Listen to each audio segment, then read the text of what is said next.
Hey everyone, thanks for checking out another episode of Wonderful Garbage. I'm your host, Angela. Another solo episode this week because Julia is out of town. She is booked and busy working her little tail off, so you stuck with me. Also, I apologize if you're watching this on video. I am in desperate need of a root touch-up, and I've run out of my root covering spray. I thought I had more for this the podcast video for this episode. Oh, my hair guy that I've been going to for a couple of years, who I love, who's taking the best care of my hair, is so booked and busy. So if you're watching this on video, you're gonna see like my ringy white and gray hairs. They are out and about. I have been thinking though, like, oh, would I look cute? Well, yeah, of course I would look cute, but with just all white hair, like if I just committed and did the full, because my hair, like I do have a lot of white hairs, and like what if I just committed and I did it, but then thinking about the growing out process in between, where like, okay, what if I did it and then my white hairs, like it doesn't look good as it's growing out. It gets to the part where your head is like half white, half black hair. Oh my goodness, no. I can't commit to growing it out. I just want to wake up and then have it completely 100% be full white hair, and then I don't have to mess with it. That would be great, but until then I will continue to put chemicals in my hair to help with my self-esteem. I hope y'all had a good week, or having a good week, or having a good day. Happy Friday. We made it. Another week, y'all. We're at the end of February. Where did it go? What happened? I'm not ready for March, because that means it's going to quickly turn into summer, and it's going to quickly be hot as Hades here in Texas. I'm not ready for it. Our weather has been just nuts. We get really, really cold, and then it gets like spring, beautiful weather. It like teases us. We'll get a week of shit cold weather where like no one knows how to survive in, and then we'll get the beautiful spring weather that we love so much here in town, and then it'll switch up and change on us, and then it'll give us like a 90-degree day, and you're like, what is happening? Oh, but if this is your first time listening, thank you so much. I hope you're still listening. As you guys know, I love podcast days. They're my absolute favorite day of the week. And if you've been here before, thank you so much for coming back. I want to talk about some pop culture things. We've had a couple celebrity deaths. One yesterday and one we learned about today. I'm going to get into the Real Housewives of Potomac reunion too. We are anxiously awaiting part 3. Anxiously in quotes. I just need to know what TJ told Eddie and what Eddie told his wife, Dr. Wendy. Like TJ has something on Stacy that we need to know about, and I cannot wait. But also, like, what if it's not about Stacy? What if it's about another housewife? I mean, like 99% sure it is about Stacy, but I just want to talk a little bit about the Potomac, and then we're going to end with Karen's sentencing and our garbage thing of the week. So let's get into what's going on this week in pop culture. I'm not sure who asked for this. I don't think literally one person asked for this, but Fyre Festival is coming back. Why? So if you remember, like 8 years ago, it was going to be this huge festival in the Bahamas. All these influencers and models were flown out there to do all these promos for it, like Kylie Jenner or Kendall. I think just Kendall, but like the Hadid sisters, like they sent all these people out there to do all these promos. It was supposed to be huge. It was going to be put on by this guy, Billy McFarland, and Ja Rule. Poor Ja Rule. And then it turned out to be a total shit show. It left people stranded in the Bahamas. There was no festival, no conditions that they marketed like this all-inclusive, gorgeous, like high quality, high-end experience was going to be, and it was absolute shit. And the founder, Billy McFarland, ended up was found guilty of fraud because of it. He defrauded investors like $26 million. He spent about 4 years in jail, a little less than 4 years in jail, and now thinks he can do it again? Like, why? Literally, you want to go back to jail? Like, what if you defrauded the second time? Then what's gonna happen? Like, don't do this anymore. And actually, it was supposed to be scheduled for the end of April, and they pushed it to the end of May, which already doesn't look good. Like, if you have to postpone this thing by a month, not okay. These tickets do have a refund policy. I was reading an article from the Hollywood Reporter. They're like, the company's fully insured. Like, you can ask for your tickets back, like certain circumstances. But like, what if the festival is a flop and this ticket sale company goes bankrupt? I don't know how insurance works. That's like one part of my brain. I can't compute. I can talk about Bravo all day. I can talk about Housewives. I can talk about all these trash reality things, but ask me about insurance? No idea. Anywho, I hope this ticket sale company doesn't go bankrupt, because like, what if they get themselves in a pickle thinking they can support this festival and it's shit again? So, tickets for the festival range from $1,400 to $25,000. Absolutely not. McFarland is also advertising a $1 million package for 8 people, which includes luxury villas, a private yacht, and a marina, and a private jet to and from Cancun. But get this, no talent has been announced for the festival. And Billboard has come out and said that 2 of the largest booking agencies for music festivals have not been contacted by Fyre Festival people. So it's like, who are you booking for this? What if he just like takes a bunch of money again, but he sets up a plan, like he defrauds people again, but he sets up a plan to like go live in space. He's like, I'm going to take all their money and then I'm going to get on like SpaceX and fly to Jupiter, where boys are more stupider.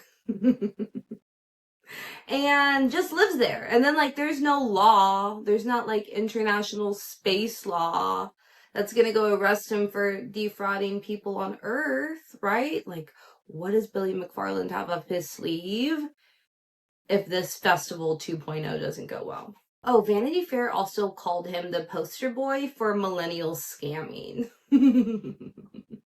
Which I love, but I can't wait to see that shit show unfold. Speaking of shit shows, and I'm a fan of Call Her Daddy and of Alex Cooper, but what is going on at the Unwell network? At one point I had manifested, and I'm still manifesting it, even though now she does have a reality recap podcast on her network. I was like manifesting in my head, like one day I could be a part of Unwell. Now I'm just manifesting like one day to be a part of a podcast company.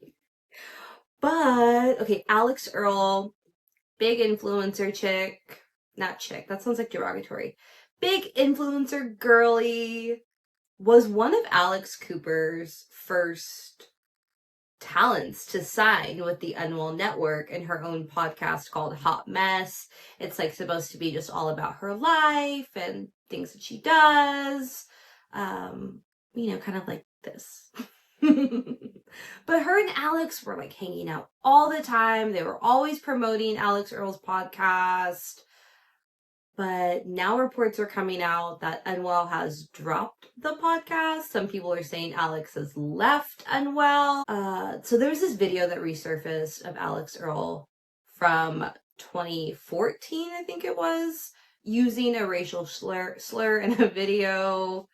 And I just feel like ever since then, things have gone downhill. Like, she got a lot of backlash for that. She lost partnerships. And then we weren't seeing Unwell really promoting Hot Mess as much. I saw them promote merch here and there.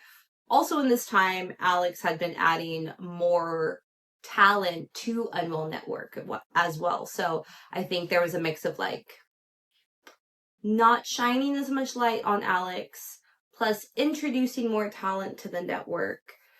And it kind of looks also like Alex.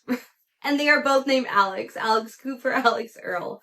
But it kind of seems like Alex Cooper replaced Alex Earl with Haley, one of her newer podcast talents that has a podcast called Extra Dirty. She loves martinis. And so I have been watching her videos on TikTok because I feel like I need to become a martini girly, but I'm also cutting back drinking. I'm giving myself a 6-month break of just drinking like once a month. And I'm not saying I have a problem, but I just I want to be healthier. It doesn't feel good when you drink, and like my stomach doesn't feel good. It's not good for the skin. I'm really trying to work on this mug. But I do want to get into drinking martinis. And Haley makes them with all kinds of shit. She also makes them with peppercini juice sometimes, which I'm kind of interested in. But we see Alex and Haley hanging out a lot more. Alex has been going on... She'll be hosting like different parties. Like she did like a Super Bowl thing. She did another thing, like a pregame at another NFL game. She's doing stuff down in Miami for spring break. So then she's going and she's bringing her talent to these things. Alex Earl has not been with Alex Cooper and the Unwell Network going and traveling to these things as well. So Alex Cooper used to be a part of Barstools, owned by Dave Portnoy. They had a big breakup thing. Alex went and moved her podcast somewhere else. Then when all the drama went down between Grace O'Malley and Brianna Chicken Fry, whatever, Grace went and joined Alex's podcast network. Grace actually just debuted her new podcast. When all that was going down, Alex Cooper posted, I hope you're still following, a screenshot talking to Grace O'Malley, being like some teas being spilled, some shit like that, you know? So now Dave did the same thing with Alex Earl. Dave took a screenshot of his phone call with Alex Earl and posted it on social media. I don't think Alex Earl is going to go join Barstools. Alex will probably just like take a break from podcasting and just do her own thing. I think she's coming out with a tequila brand, of course, right? That's like the trajectory. Like, remember all those celebrities over the pandemic who just all came out with tequilas or alcohol brands, and you're just like, what's happening? But anyways, so something's going on. Alex Earl, we're not sure like what exactly ended the relationship, the podcast, like why it's no longer with Unwell. But Unwell was also in the news for another one of their podcasters. Her name's Avery Woods. She's an influencer turned podcaster. She has a podcast called Cheers. And it's just kind of like about her life. She'll have guests on, things like that. But she had Harry Jowsey, who's also from the Unwell Network, all incestual. And it was such a bad podcast. It got a lot of heat, a lot of flack. I've never listened to an Avery Woods podcast before, and I listened to this one just to see what all the hoopla was about. And from what was talked about in that podcast, you would have think Avery Woods' podcast was all about sex all the time, in your face, raunchy as shit. And then I went and I was reading her descriptions for her other podcast, and it's nothing like the one that she put out with Harry, which was really interesting. She's like talking about being a MILF.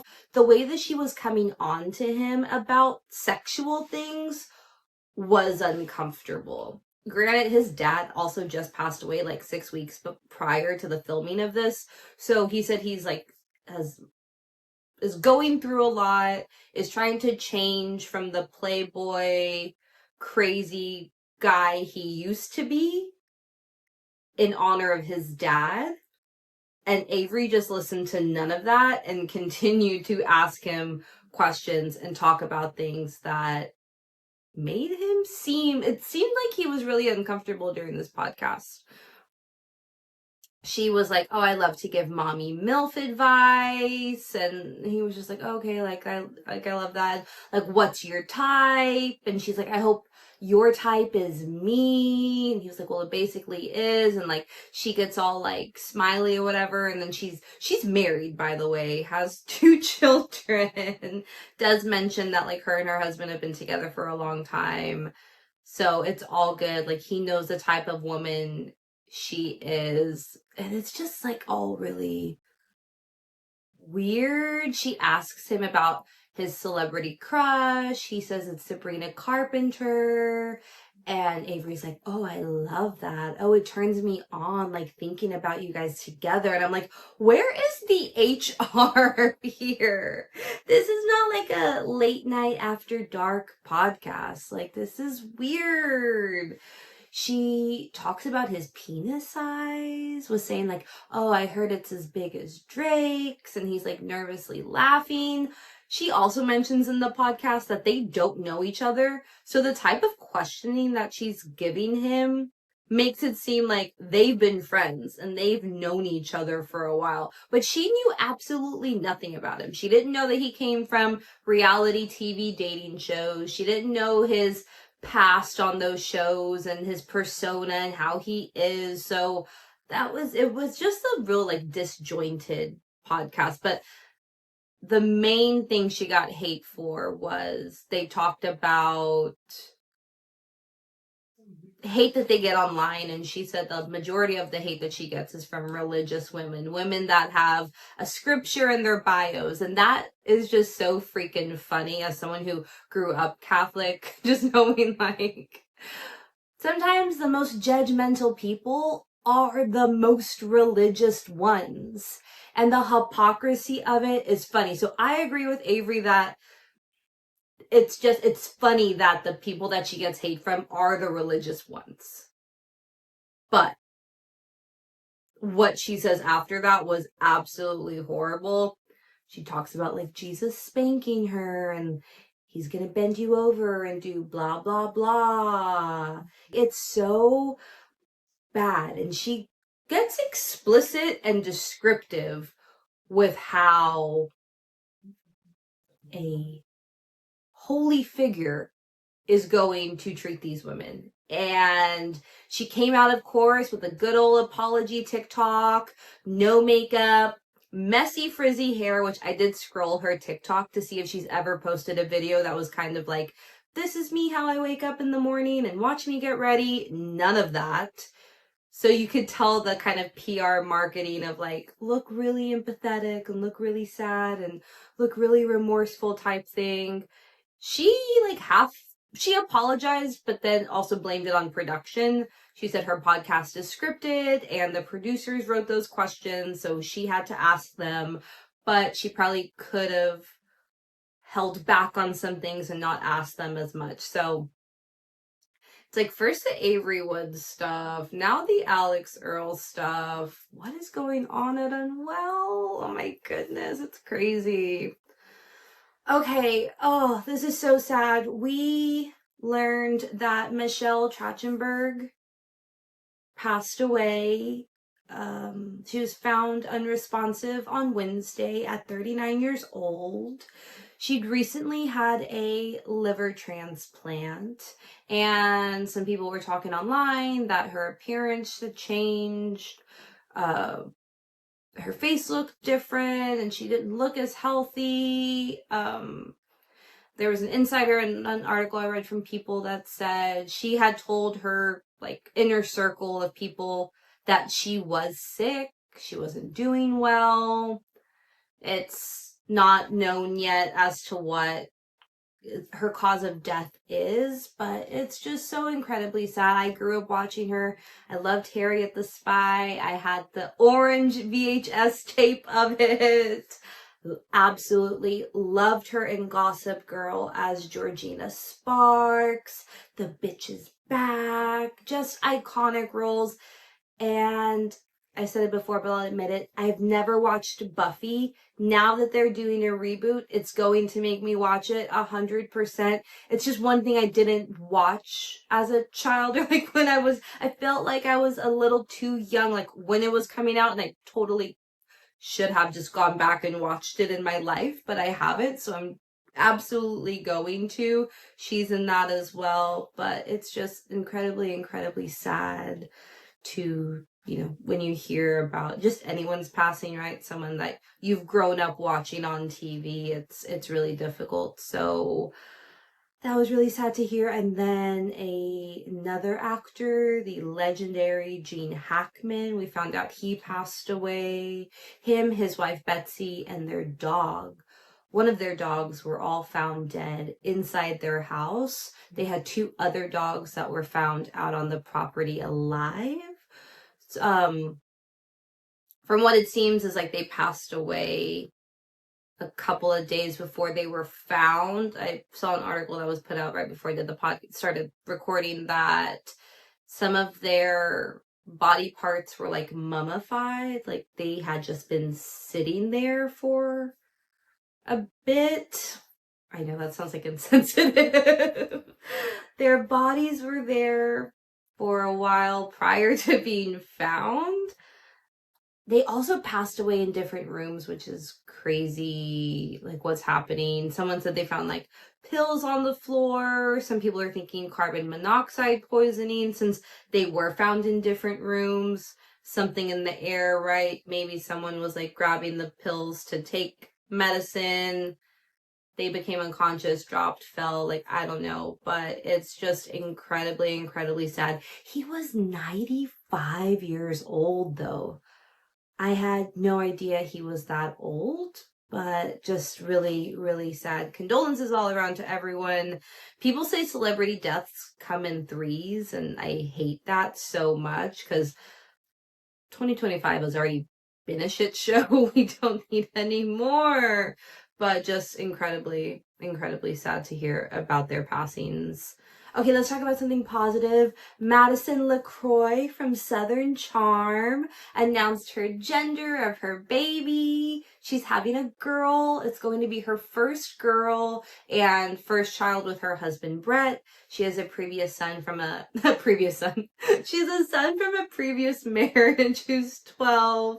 They posted a video. They did a little like intimate reveal. They had a cake and they put champagne glasses like upside down in the cake to get and then the inside of the cake was either gonna show the gender, right? Pink icing girl, blue icing boy.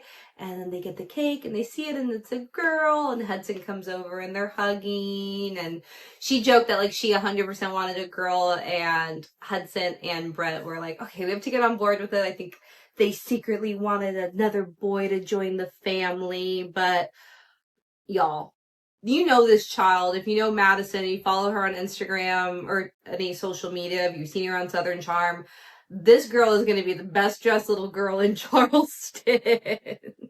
She's going to have the best outfits. You know Madison, they're going to do mommy and me matching outfits. She's going to have all the bows, all the cute clothing, all those little leg warmers. Oh my goodness. I love baby clothes so much. They're like my absolute favorite thing. Congratulations to Madison and Brett and Hudson and their families. We love the babies. We love.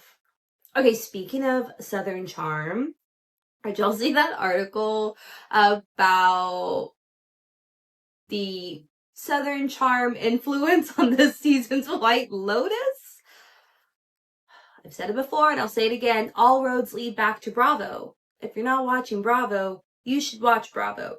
Choose any show. Literally any show. If you like cooking, go watch Top Chef. If you like traveling, watch all the Below Decks.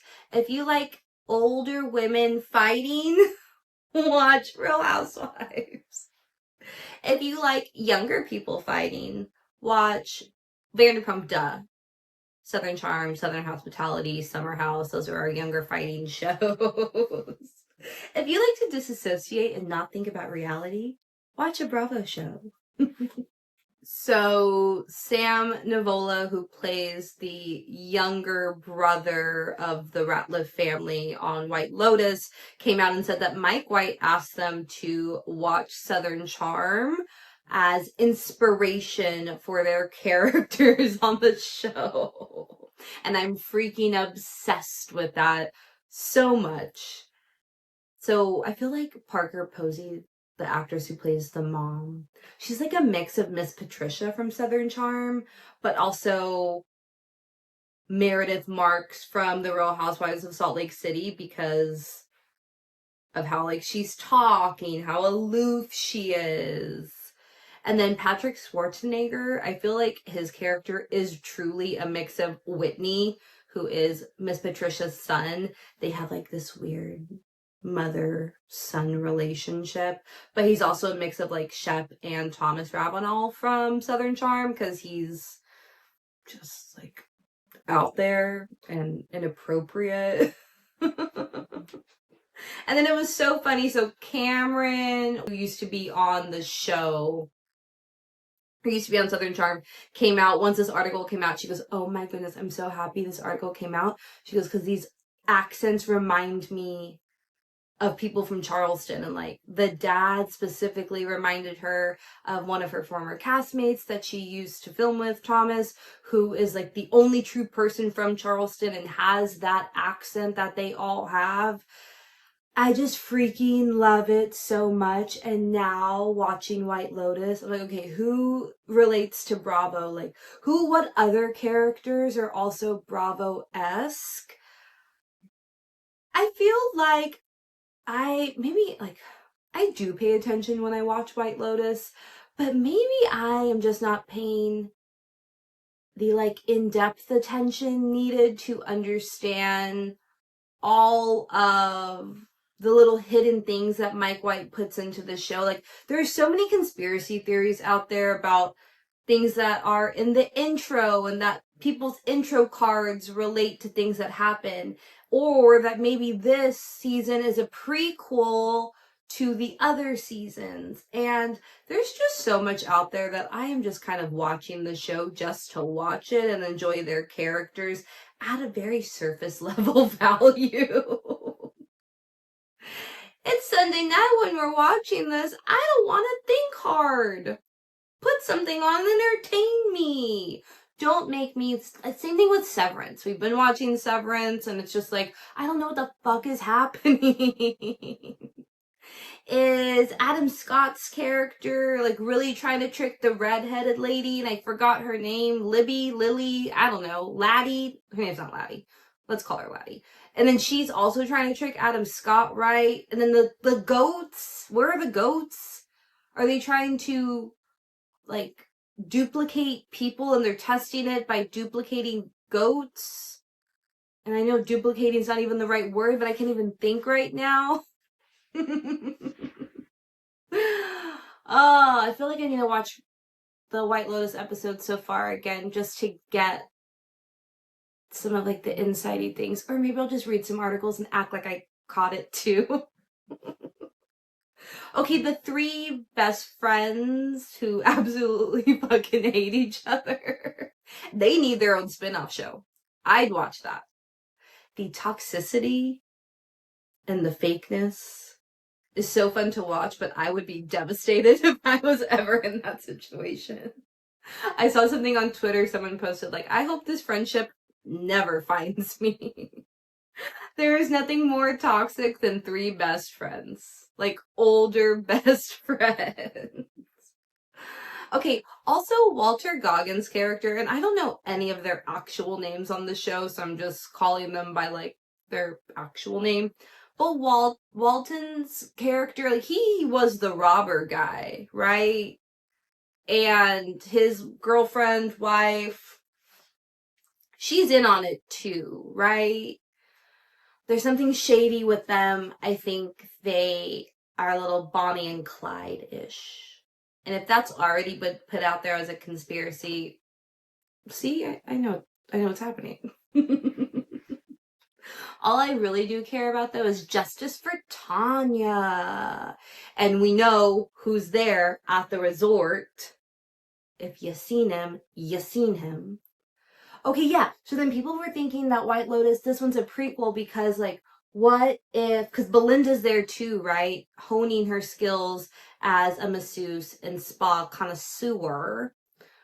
What if she is learning at this spa, and then season 1, where we see her, she is taking those skills that she learned from the spa to that season. And then in season 2, she's working with Tanya to hopefully, or like Tanya says, right, like she wants to invest money in her opening her own spa. So I get the prequel thing there. I don't know. Just justice for Tanya. I know some people were also saying, what if the monkeys just shoot everybody? And that would be really funny. But anywho, all roads lead back to Bravo. Speaking of Bravo, okay. I watched a couple Married to Medicines this season. I binged the entire franchise a couple years ago because it was one that I just hadn't watched. But I told myself I should because it was one of the really highly rated shows a couple years ago. I binged it. I got hooked. I thought it was good. Of course, some seasons better than others. Of course, some castmates better than others. But there's one that I really just can't watch. She ruins the entire show for me, and I haven't really been able to get back into it this season. It's Dr. Heavenly. She is just so rude and she's so cutthroat. And she made this comment. She does these little live videos after an episode airs. She'll get on live and she'll talk and give backstory and her opinion and things like that. She made a homophobic comment, and everyone is like, a lot of people, not everyone, but a lot of people are calling for her to be fired. They're like, can this finally be it? Can this be the final straw? Heavenly goes low, low, low. She says the absolute worst things to a person, and then will like maybe apologize at a reunion. Says that she'll work on herself, and then it just doesn't happen. So in this video, she's talking about they went on a cast trip, and the ex-husband of one of the wives and the wife's new boyfriend, they were all on the trip together. The ex-husband and the new boyfriend get into it, but it stopped. And Heavenly says in her video, if you have a conversation with somebody and it goes to the left, most men, real men, not gay men, not bitch men, the guys that are kind of soft, real men, straight men, are gonna feel like if you're telling my wife, like if you're telling my girl something, I'm going to have a problem with how you're talking to her. It's like, it's 2025. How are people, like, at this point, you're choosing to be ignorant. You're choosing to be insensitive, saying those things out of your mouth. You're a grown woman. You're a doctor. You're a respected member of your society.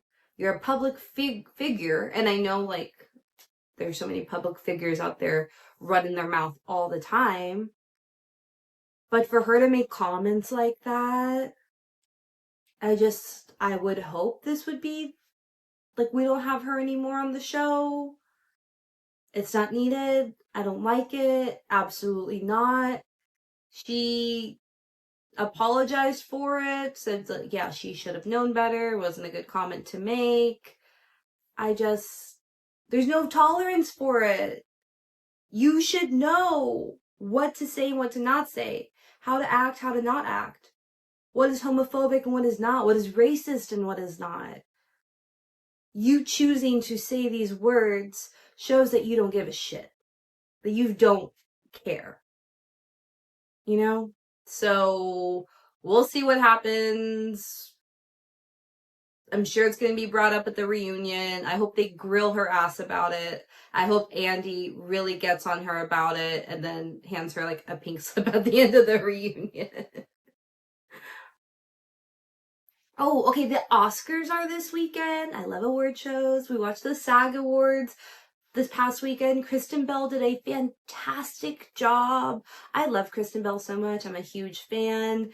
And y'all, she has worked with so many people in Hollywood. She had all these cameos from different people that she's worked with over the years, help her do little bits. She redid the Frozen song of like, do you want to be an actor? And they showed actors' videos and clips like from way back in the day, some of their first things that they did as actors.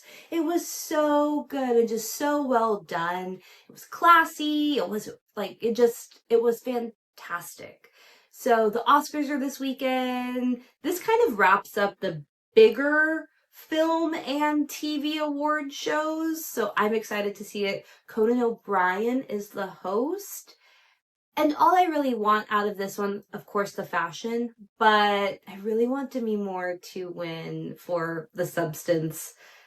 The film is just amazing. I'm really happy that we ended up watching it, but it just is a great, great movie. Also, Hannah Berner and Paige Sorbo from Giggly Squad are going to be doing the Oscar party after show. So I'm really excited to see that as well. But I do want to talk about a couple shows that I watched, and I want to get into the Real Housewives of Potomac reunion, and then we're going to wrap up the podcast. It's probably honestly going to be like 20 more minutes. There's no way I'm going to be done in 40 minutes. I need to give you guys content, right? Okay, let's talk about a couple things that I watched that I think you should watch. All right, there's a new show that just premiered on NBC called Grosse Pointe Garden Society. It is a murder mystery drama housewife-esque show. It's about this little community and a group of people who are part of a garden society, and it kind of goes back and forth of like future times to present times. There's cheating, there's richness, there's murder. They're burying someone in the garden and you don't know who. And a lot of messiness, but it's fun and I like it so far. There's only one episode out, so go check it out if you haven't watched it. I think it's it still gives you a Housewives-esque something without having to watch the Housewives. Like if you need a break from reality TV, you're basically getting the same thing as a drama minus the murder. Okay, Paradise. If you have Hulu, you 100% have to watch this show. I talked about it a couple episodes ago, but y'all, episode 7 just dropped this week and holy shit. Probably one of the best episodes of television I've seen in a very, very long time. It shows you how the world ended and how they ended up in their new world. And it is rough. It is wild. It's just like you see them like leaving people who they knew were going to die and choosing a select few to take with them to this new world, to their new home that they're it's insane.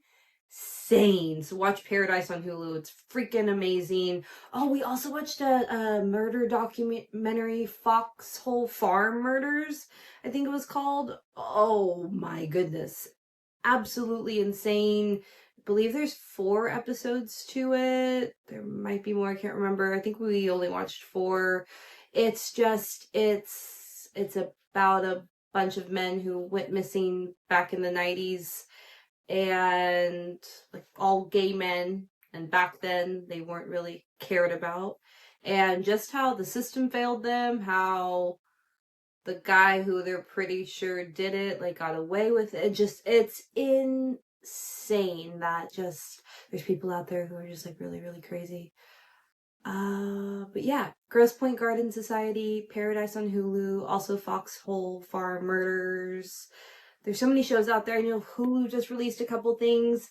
Oh, the new series from Mindy Kaling's out, Running Point. That's on Netflix. I'm definitely going to watch that this weekend. I'm so freaking excited. I love Mindy. If you listened to that last episode where I just cried talking about my love for Mindy Kaling.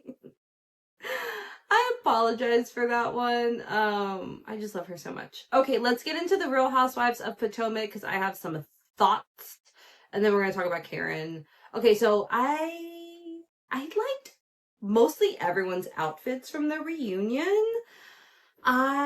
Wendy is ranked number one. I'm a Dr. Wendy fan. I think she looked phenomenal. And then I think Ashley, Jassy, Kay, they all looked really good. Giselle, she looked really good too. Stacy, and then Mia and Jacqueline were tied for last place. I wasn't like really impressed with what they were wearing. All of their dresses looked really similar.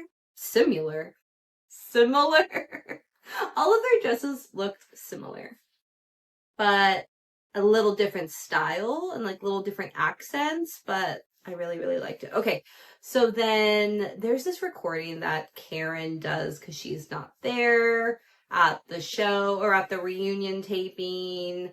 She talks about her guilty verdict and just saying like her heart dropped when it was happening. But now we know like this is her 4th DUI. It's just insane.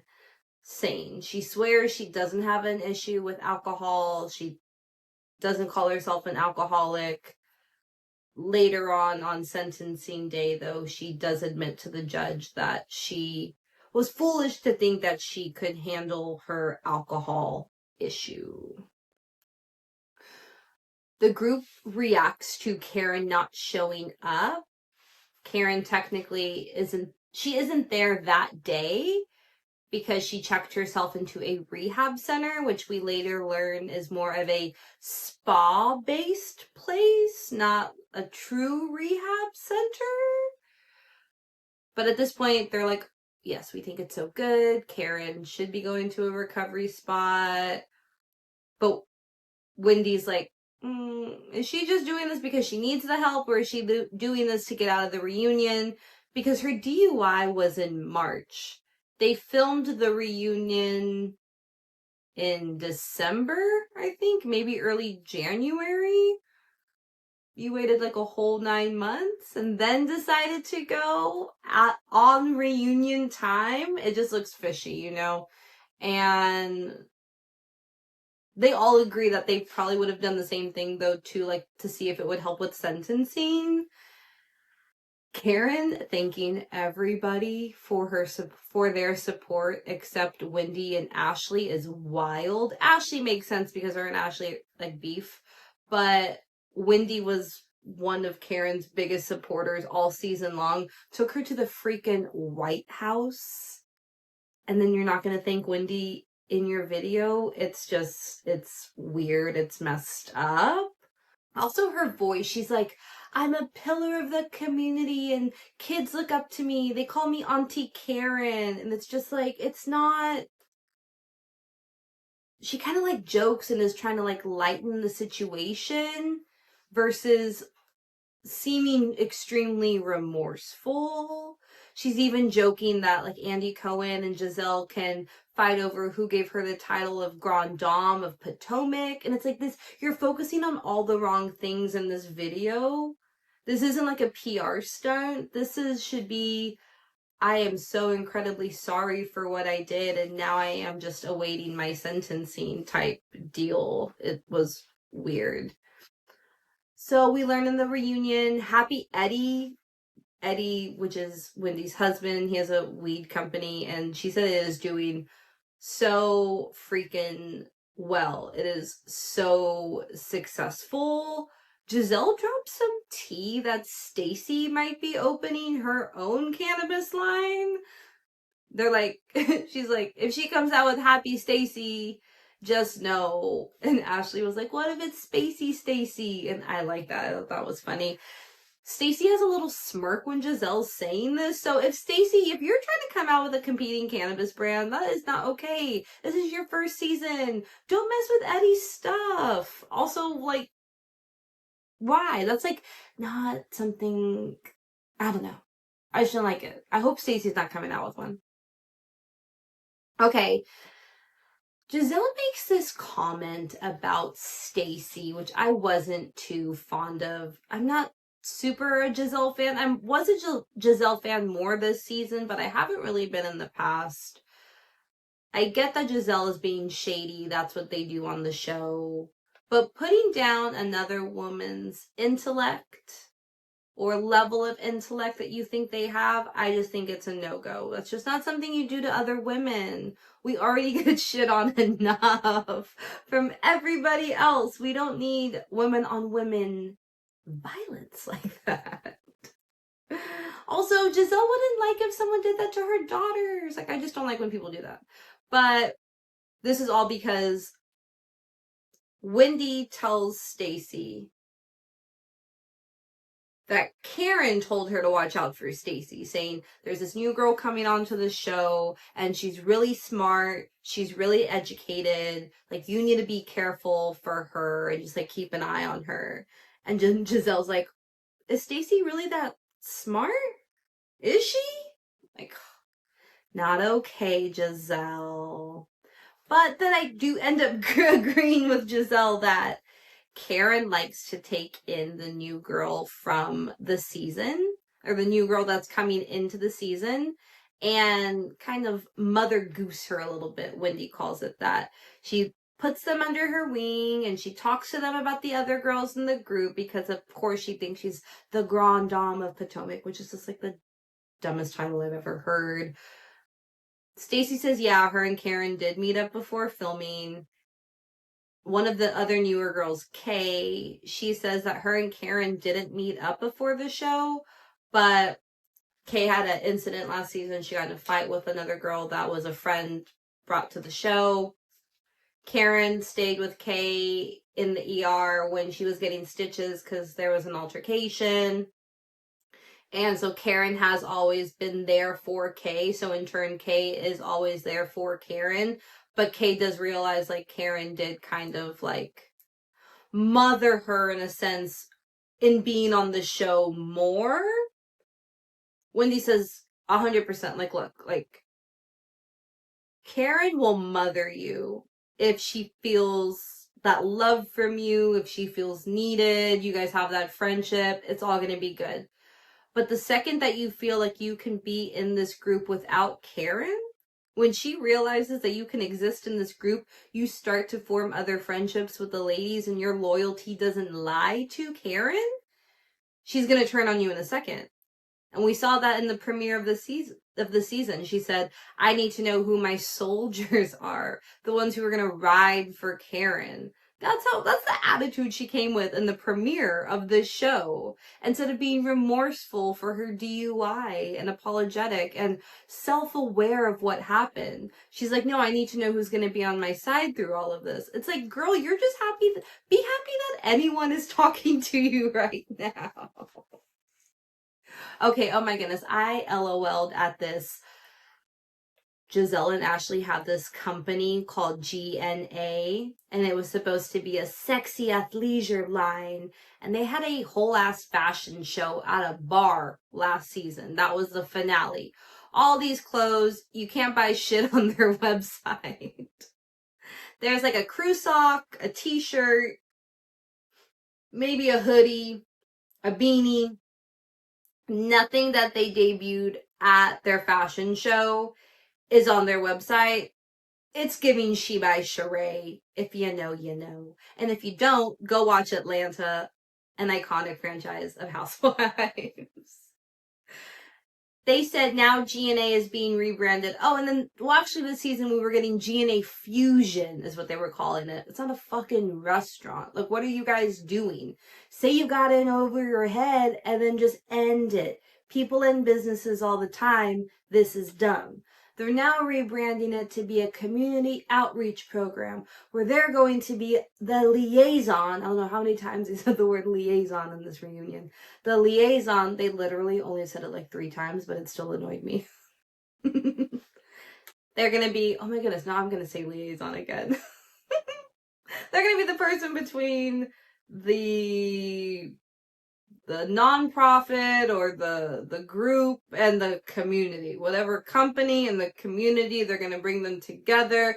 They're going to focus on health and wellness, and they are not making money from it anymore, because how can you really make money from that? You can't tell a charity, like, yes, we're going to help you out 100%. Pay us to help you out. It's like, they're a charity. They're the ones who need the money. Okay, there was this shady ass question that Andy asked, and I freaking loved it.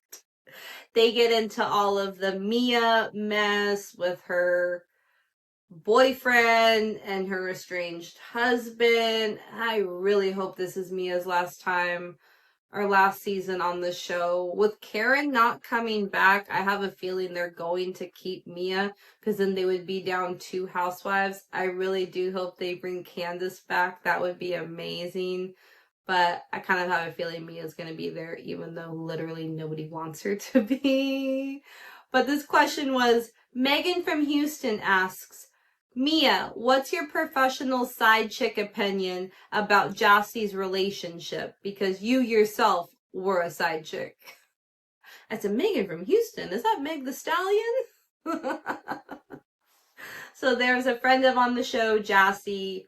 She's now engaged to this football player, and the timing of when they started the relationship and the 2 young children he has overlaps, which made it seem like Jassie was in between the timeline of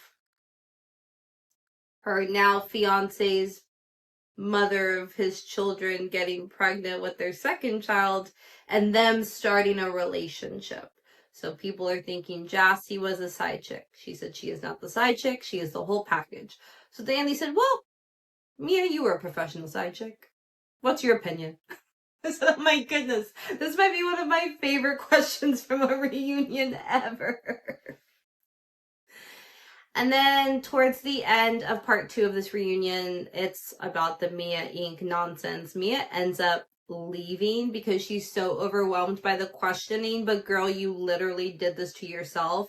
You brought your boyfriend on camera thinking the world was gonna love y'all's relationship and believe you about all the shit you're talking about your estranged husband having manic attacks because he's bipolar, and weaponizing his bipolar disorder to gain sympathy and understanding and approval of her starting a new relationship with somebody and bringing that up on camera, and then questioning the paternity of her second child because this new man thinks he's the father,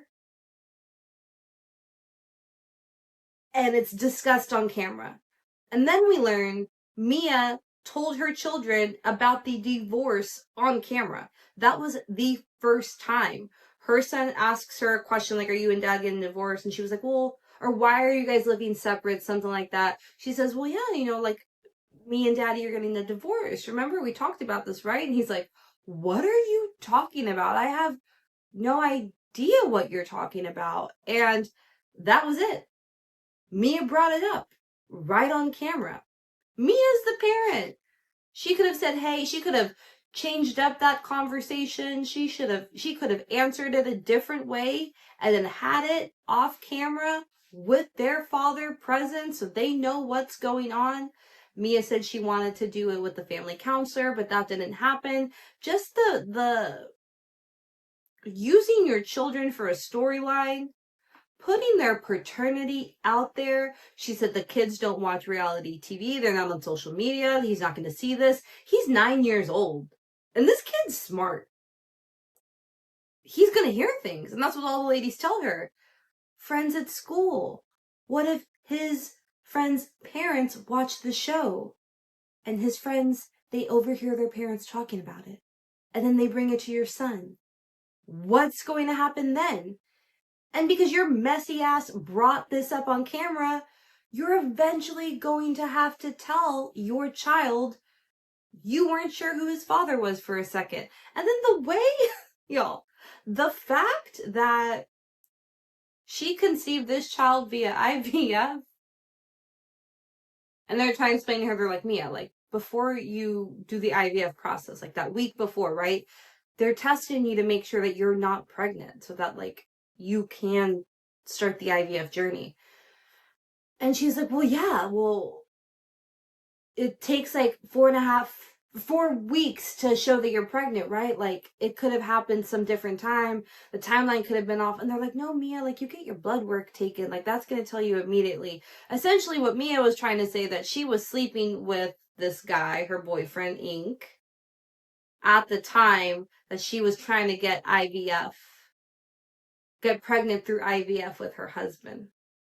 And that it happened in, like, that same week.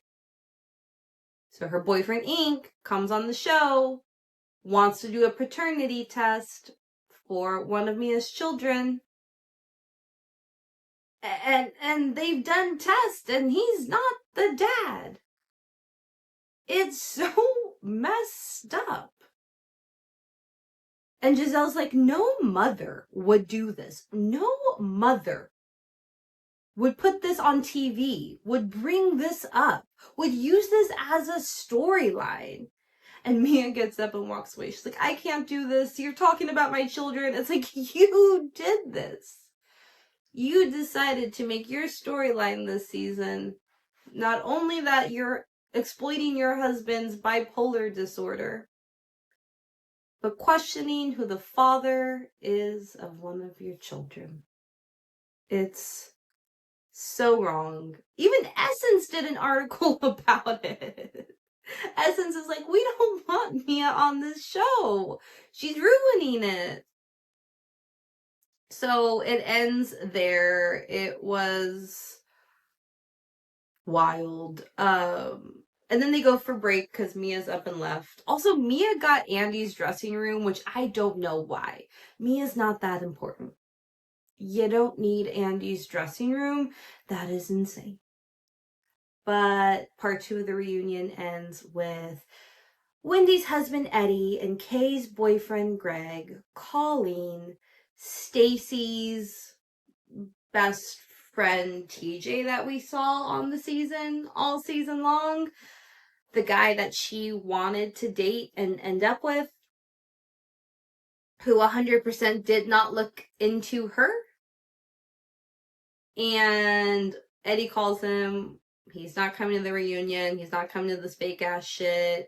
And he tells Eddie something. We have no idea what he tells Eddie and Greg. They bleep it out. They black it out. We have no idea what bomb he just dropped. But then the next clip we get, the next scene is Eddie texting Wendy what was just said. Everyone's like standing up off the couch. They're taking their breaks. They're getting makeup touched up, but they're still on set. And Wendy's just like, oh no. What? Oh no, what?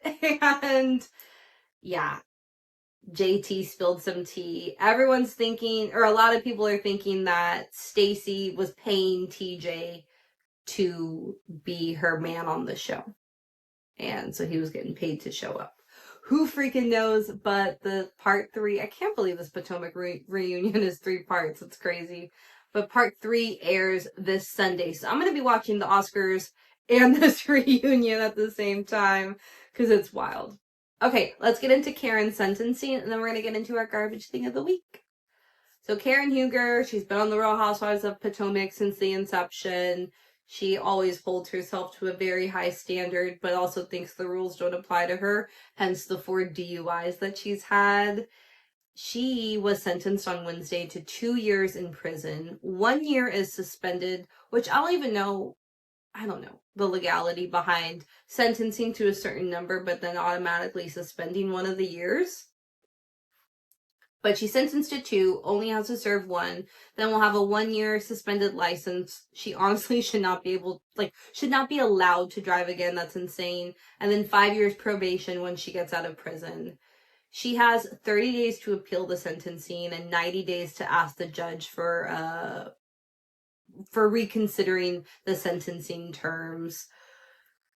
At one point, because she had the choice to not go to trial, she could have pled out 60 days in jail, be done with it, that's it. She thought she had a strong enough case and went to trial. Then that's when the DUI videos came out and everyone was like, what was she thinking? Why would she choose to go to trial? She's clearly intoxicated. She even tells the officer at one time, I'm lit. Also, this is really bad to say, but someone was like, because she wears wigs, and they're like, oh no, are we going to get a wigless mugshot from Karen? You know, that's going to be so bad. But there were boots on the ground at the sentencing. We Go podcast. It might even be We I Go. I'm not even sure. I don't want to mispronounce it, but they were live tweeting. So I grabbed some of what they were saying. Ray was able to testify and be a character witness to kind of help with the sentencing. Ray's her husband. He said that Karen has just really been like focusing on taking care of herself throughout this time. She has been recovering from everything that's going on in her life. Karen had said that she was still reeling from the death of her parents from like 6-7 years ago. It caused her to drink a lot. Then she was also taking pills and just not being responsible, but swears she doesn't have an addiction or a problem. They said that she had signed up to participate in a breathalyzer program where she would have to blow like 4 times a day and then would send in the results. She also went to this place called Right Turn where she could like practice being in jail to like get her prepared for it. It was like a 48-hour hold thing. And she is still seeing her therapist. So they're trying to say like Karen is like trying to prepare or is really trying to get in the mindset of like what's about to happen to her. But the prosecution like just destroyed everything. They were like, this is your 4th DUI. Like, what have you learned? The recovery place that you went to was really a spa. It wasn't even that. They said people usually get second chances. You've had more than that. Like, when are you going to learn your lesson? The podcast person also said on Twitter that Karen spoke and she apologized for going to trial, that she should have taken the 60 days that were offered to her. She apologizes for wasting the court's time, and she thought that she could handle alcohol but has realized that she can't. And the judge was not putting up with this bullshit. The judge said, you're no stranger to drinking. I thought you could have learned your lesson back in 2007. Again in 2008 before the ink was even dry on your other one from 2007. But you figured out how to work the system. So, oh my goodness. He also said that she was filled to the gills with alcohol in that DUI video. It's like, oh my goodness. So Karen was taken into custody right away. And she yelled to her husband, Ray, God's got you. You're going to be all right. I love you. And that's it. Because sometimes when people are sentenced, it's like, okay, you're sentenced. You can go back to your house and then you have to report to prison within 48 hours or on a specific date and time. But no, they immediately took her into custody. And I can't imagine what that is like for everybody involved. It is incredibly sad, but also don't drink and drive. Don't be dumb. This is your 4th one. You have to learn a lesson at some point, you know? It's glad it's done. I can't even, I don't know how she's gonna do in jail. Or in prison. I can't, like, it's gonna be rough for her in there. 100%. I saw a tweet that was like, what if you're in that same jail and you're a Housewives fan? And then she comes and you're like, oh my goodness. Oh, okay, y'all, let's wrap this podcast up with garbage thing of the week. I didn't get any submissions on Instagram because I did put out the question kind of late, so my bad. I will be better about doing that next week. So I'm just going to give you my little quick garbage thing of the week. The amount of mail that I get from companies that I have already asked to be paperless with. Why do you still have to send me envelopes of the same shit that you're sending me in the email that I signed up for? I don't need it. I don't want it. You're creating more work for the postal worker. Stop. If I said paperless, let it be paperless. Stop sending me other things, other envelopes. Oh my goodness, such a waste of paper. We don't have that many trees left. Don't we need trees? They're like cutting them down all around here and building condos and apartments and shit we don't need. Stop sending me paper copies of the same thing you're sending me in an email. Ugh, it's literal garbage. That's my garbage thing of the week. All right, y'all. Thank you so much for tuning in to another episode. I hope you enjoyed it. I'll do another one this weekend. I want to talk about Love is Blind. Oh, what a mess that is.